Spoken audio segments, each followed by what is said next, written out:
no time to waste, it will not wait. A laying that was yesterday.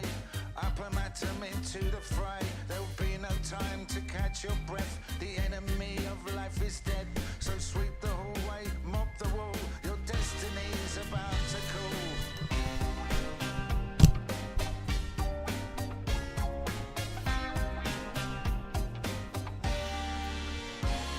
The legislation's in the bag. Justice, a toothless old hag. It's every man now on his own. It's all for one. You better run and stand up tall against the wall. And one by one you all shall fall. And though you try to get back home, your cupboard's bare without a bone. C'est comme c'est quoi, c'est va être. Je ne le fais pas seul. C'est comme c'est quoi, c'est va être.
Just realised I just done all this intro muted. That's great. Right, well, what I actually was going to say is, well, let's talk about what happened last week. We were 77 quid up in profit. We should have 74. But UFC judging's all over the place. There's no real point talking about. We have 4 and 4 in the favourites, 1 and 3 in the underdogs are my best bets. Not the greatest, but again, I tipped Kaya Sakura just because I thought it was a punt on it. That was a waste of time. I said don't put big money. Hopefully people didn't put big money because it's a fucking waste of time. He was terrible. But anyways, right, let's get down to this card. Let's just go with it. To begin with, we have Pereira Rodriguez fighting Knudsen. I'm just going to give you one thing here. This fight is just going to be a piss break of the week for me. This is just a boring fight. I really don't care. It's going to be Knudsen by decision. I'll make a bet right now for how boring I think this fight's actually going to be. If there's a finish in this fight, I'll be watching this live on live stream. I'll throw 20 quid in the biggest underdog on the card. Because what's the honest point after this fight, of course, but what's the point of these fights? Like, no one. Look, let's just skip it. I'm not gonna say anything. I'll do a quick one Knudsen decision, simple as that. On to the next fight. Personally, I think an underrated fight in this card. I actually think, obviously, Dangerous Davy Grant has actually been pretty good in his last fights. Like, he didn't lose to Daniel Marcos. There's no point to saying he did. He clearly didn't. Everyone watched that expecting Marcos to go, 14-1, Davy Grant to win. Somehow he didn't. No, hard to know. That triangle choke on Asenjo was ridiculous. Lewis Smolka ground and pound, and then he has a few losses. Look, he doesn't always fight. He's like, these are 3 years ago, of course. Now, being fair to Ramon Tavares, he is genuinely good, but I don't know about this fight. Like, he's finished over fucking the Contender Series, the fucking coronavirus there, Cortavius. He did hammer him. It was a great finish. And then his side fight, if I remember that one, no, that's the fight I'm thinking of. I thought he was decent in that fight. I thought he lost it, but I actually thought he was decent. I thought he had good striking. I kind of thought he kept the distance well in that fight.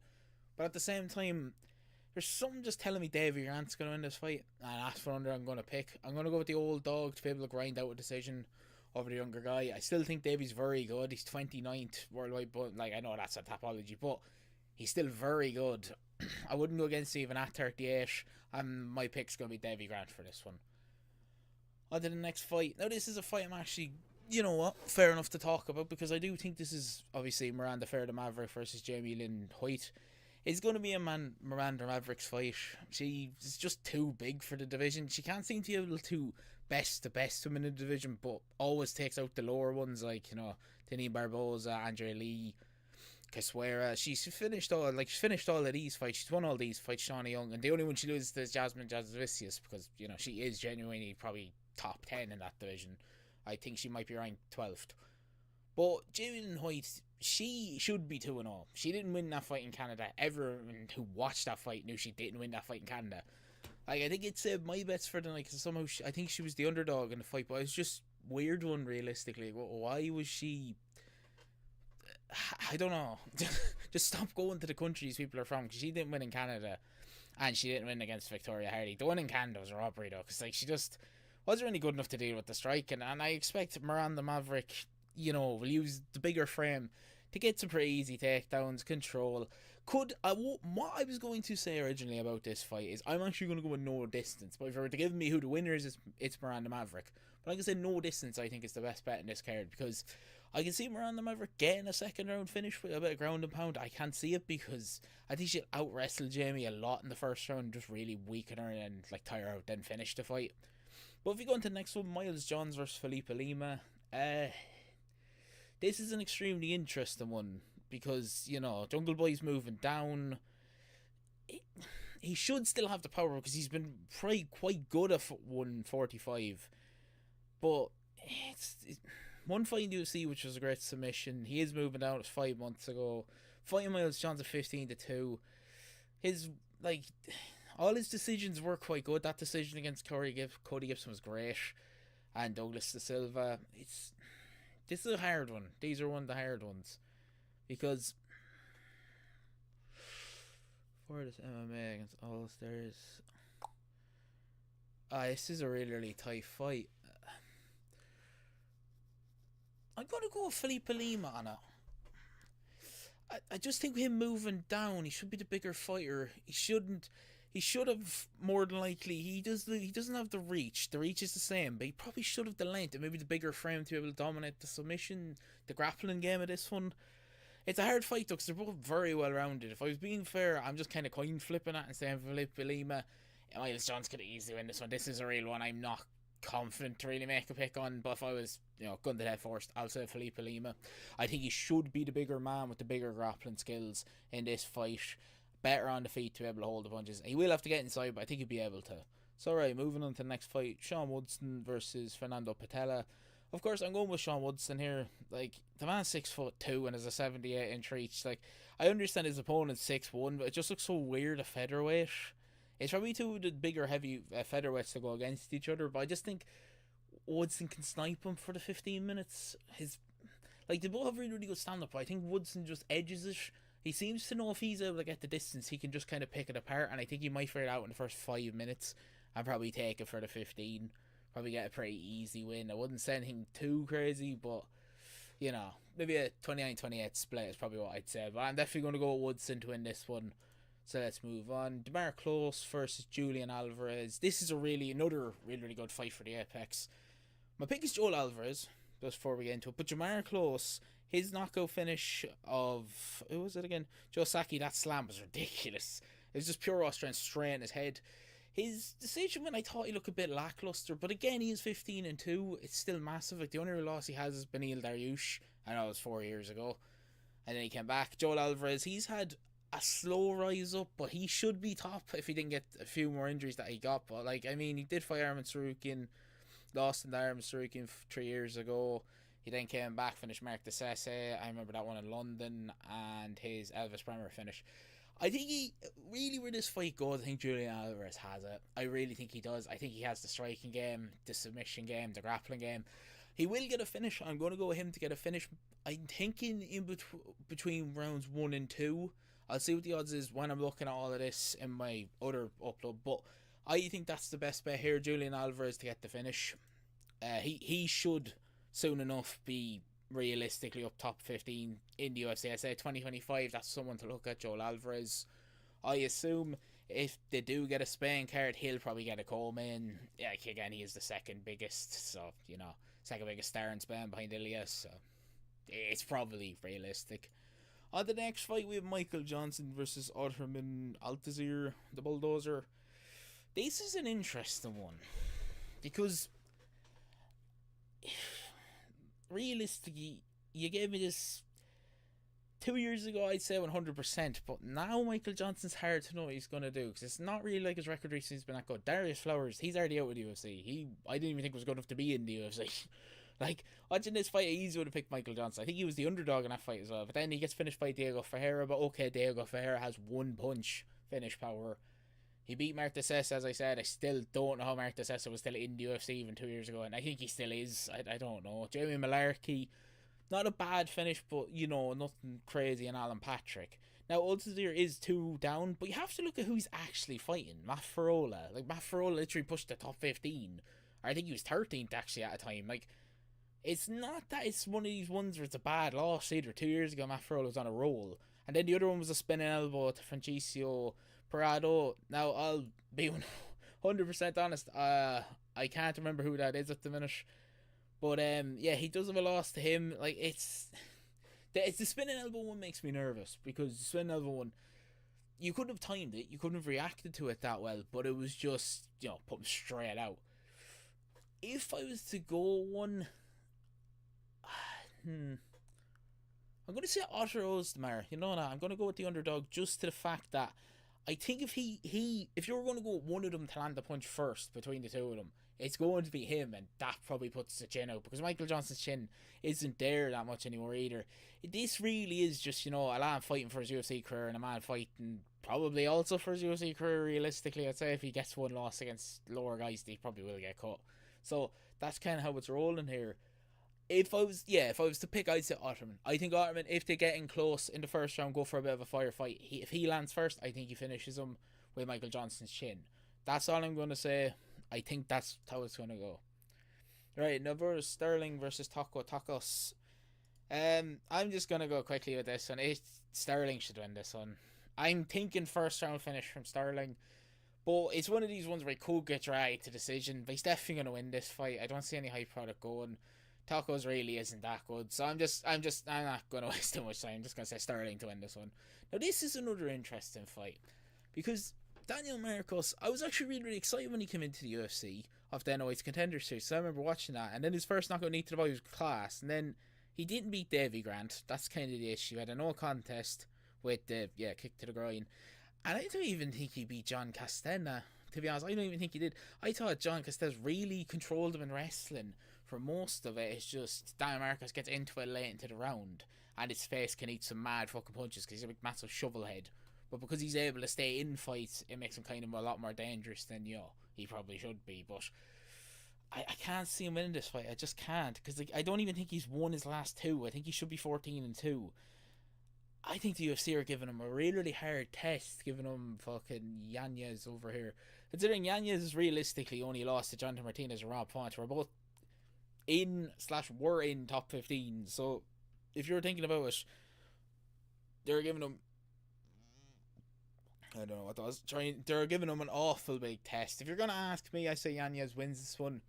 I'd say that Marcos will eat the punches in his big fucking head, but I think the grappling advances go to Yanez. I think he has the better grappling between the two of them.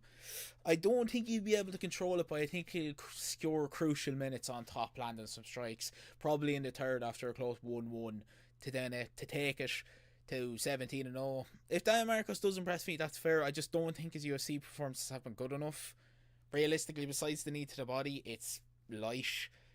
Here's a really another hard fight to call, just because, like, you look at Victor Petrino's record and you think, oh yeah, Victor Petrino's definitely going to win this, like 100%. There's no argument he won't.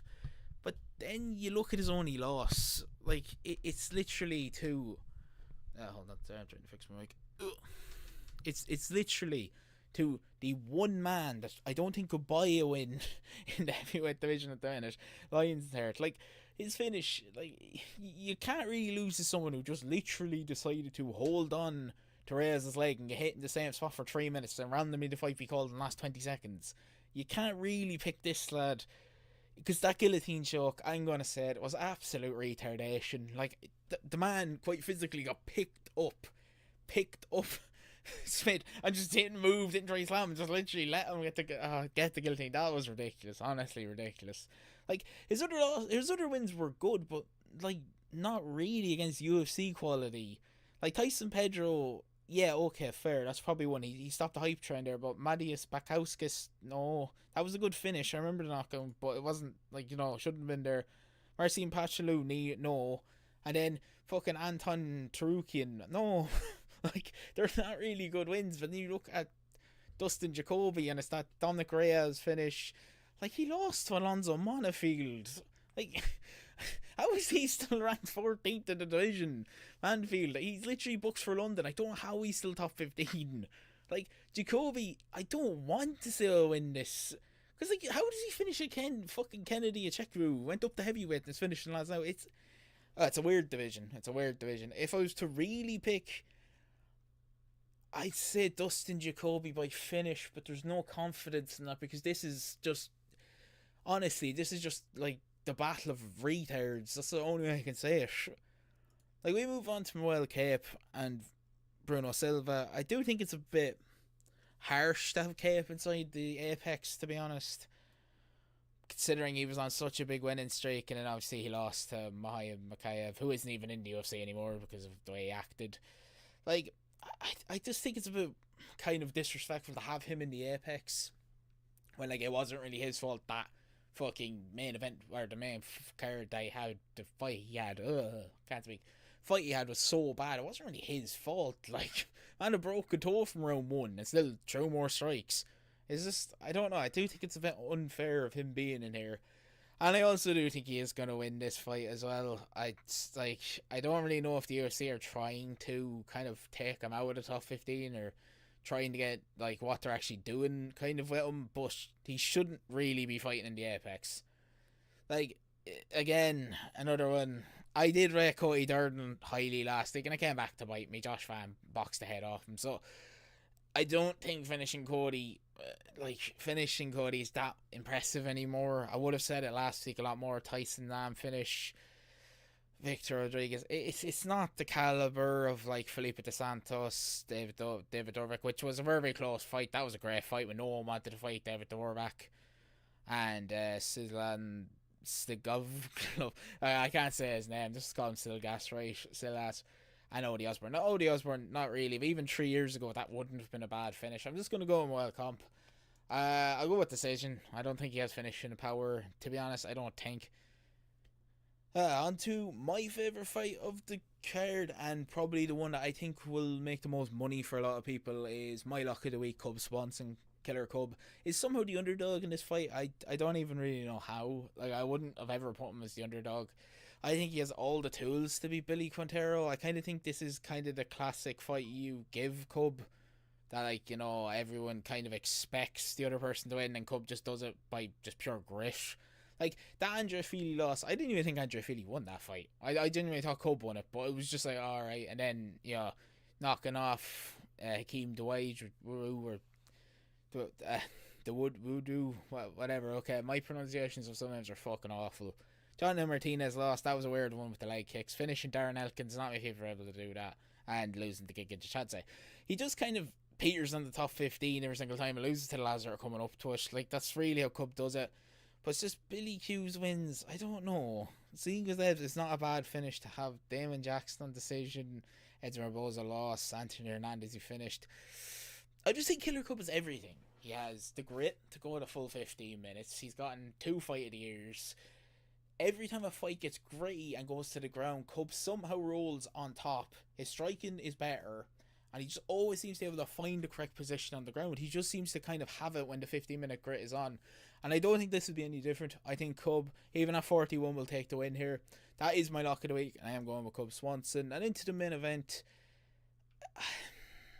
I can't really see anything else with Kobe's recent performances. Like the George Masvidal and the Leon Edwards fights were not good. He looked gassed, he looked tired, he looked old. Like the George Masvidal one didn't really have to do anything and still kind of gassed. Like, you know, George wasn't even fighting in that fight, so it was kind of so great. Like, if you gave me the ones from the 2 Usman fights and the Tyler Woodley fight, then fine, yes, I would give him a lot more chance here. He wouldn't be fighting Joe Buckley, but because of these 2 performances where, let's just be realistic, Leon Edwards completely bitched him. Like, he out-wrestled him fully. He came to his game plan to out-wrestle him easy as you'd like. The strike was still kind of there from Convington, but nothing special. Like, Joe Buckley, I don't see him not winning this. I just think I would say he has the better striking, probably not the better wrestling still, but definitely is closer to this caliber than it was. I don't think he has the better wrestling, but it's closer than it would have been a few years ago, to where I think if you get him late on to Kobe, if this goes past like 3 rounds, I think the takedowns will come easier for Joe Buckley, and I can't see him not winning it. I really can't. I think he has made a massive push into welterweight. His finish of Stephen Wonderboy was very disheartening, and it was heartbreaking because no one hates Wonderboy, but it was a great finish after 3 rounds of wrestling hard, not always getting to take him, but wrestling hard, stand up, and it's still landing that massive shot. It kind of just plays into what I think will happen, that he wins. Obviously, he's odds on to win it. If you're really pushing me for a prop or like an actual thing, if you have the app that gives, I want to say, I'm going to say Joe Buckley to get the finish. If you have the app that, if any of the apps that you use or anything that you come back has 4 or 5 or decision, I think that could be the perfect bet, because I think once this gets past the 3rd round, it will just be like, I think Joe if it does go that far, will just find it quite a lot easier. It'll be a wrestle fest, and that's kind of how I think it's going to go. But anyways, I'm going to leave it there. I'm going to try to get this to just about half an hour just to make this a lot easier. I don't make these very, very long. I don't really need to. There's no real point, but you know, if you did enjoy the stream, anyways, I will have my best bits up after this is on, my best bets and all that, so you can watch that as well. It's probably worth looking at. But anyways, hopefully you enjoyed this. Hopefully the tips help you. Hopefully you have another successful week, and then we'll be gone for 3 weeks because there's no actual there's no MMA on, which is quite the heartbreaking thing. Oh, sorry. Actually, I just realized I almost forgot a part. My best Aka. Okay. I guess I can't, lads. I have been blocked. Okay. Right, that ends up part that you can't even see my face. Right. You can't even see the fucking screen, so yeah, that's great. But yeah. Fair enough. That's I think all we're gonna do. That should be wait, did I even film this correctly? Please don't tell me I just talked that whole time and you couldn't see it. Oh my god.